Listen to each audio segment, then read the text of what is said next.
बताएगी। इसके बाद वो व्यापारी नीलावंती को अपने गांव में लेकर पहुंच गया, जिस जगह से कुछ ही दूरी पर वह बरगद का पेड़ था। अब नीलावंती उस व्यापारी के साथ उसके घर में रहने लगी, लेकिन वो रोज रात को घर से कहीं चली जाती थी। दरअसल नीलावंती रोज रात को उस बरगद के पेड़ के नीचे मौजूद भूत प्रेत और आत्माओं द्वारा सिखाए गए मंत्रों और विद्याओं को अंजाम दिया करती थी। वह उस बरगद के पेड़ के नीचे मंत्रों और जीवों की बलि भी दिया करती थी। नीलावंती इन सभी क्रियाओं को उस किताब में लिखा करती थी, जिसमें वो बचपन से सिखाई गई सभी विद्याओं के बारे में लिखा करती थी।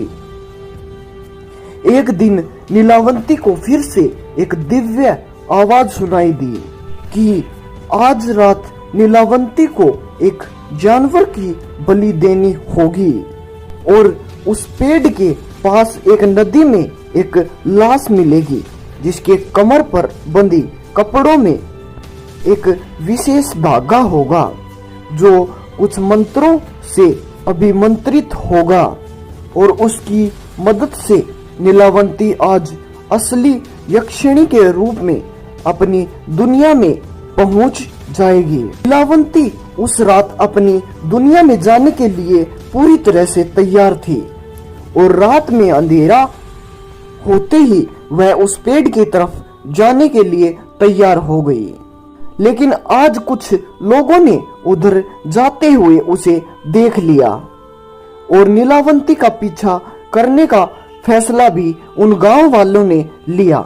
वहां पर पहुंचकर उन लोगों ने नीलावंती को एक जानवर की बलि देते हुए देखा। यह देखकर गांव वाले बेहद ही गुस्से से भर गए। लोगों को लगा कि नीलावंती कोई डायन या चुड़ैल है। सभी ने नीलावंती को मारने का फैसला किया, लेकिन पहले उसके पति को वहां पर बुला लिया। जब गांव वाले उसके पति को वहां पर लेकर पहुंचे तो उन्होंने देखा कि नीलावंती नदी के पानी में बहाकर आई हुई लाश की कमर पर बंधी गांठों को अपने मुंह से खोल रही है।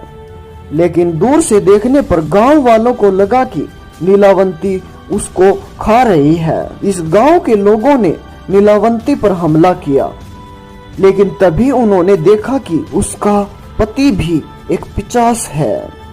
उसका पति भी खड़े खड़े एक पिशाच में बदल गया। गांव वाले यह देखकर हैरान हो गए। वो पिशाच नीलावंती को लेकर जंगल की ओर भाग गया, और जल्द ही वह एक सुरक्षित स्थान पर पहुंच गए। वह उस किताब को पाना चाहता था, जिसे नीलावंती ने अपनी सभी विद्याओं से पराजित किया था।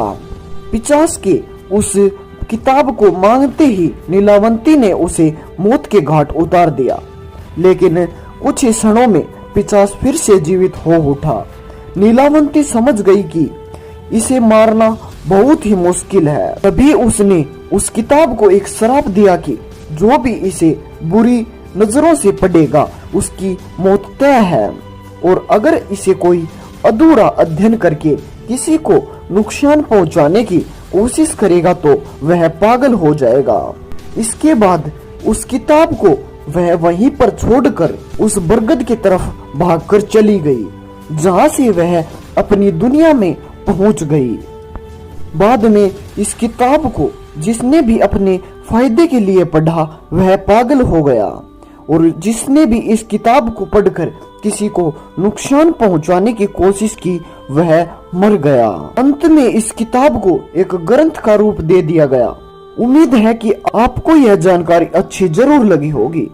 अगर आपको यह जानकारी अच्छी लगी हो तो इस वीडियो को लाइक और चैनल को सब्सक्राइब करके हमें सपोर्ट जरूर करना। मिलते हैं आपसे एक नई वीडियो में फिर से।